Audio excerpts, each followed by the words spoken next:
Hello friends, welcome back to the new video. If you are the new viewer on my channel, so firstly subscribe my channel and like the video. So today's video title is how to check hotspot password in Redmi. So let us start our video. Firstly move on the setting icon, scroll up and click on the setting icon.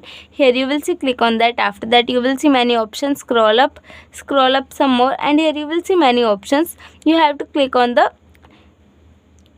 connecting and sharing option. Here you will see, click on that. After that you will see many options. You have to click on the portable hotspot option. After that you will see many options. You have to click on the set up portable hotspot option. Click on that, and here you will see password is that. Click on the show password to see your password.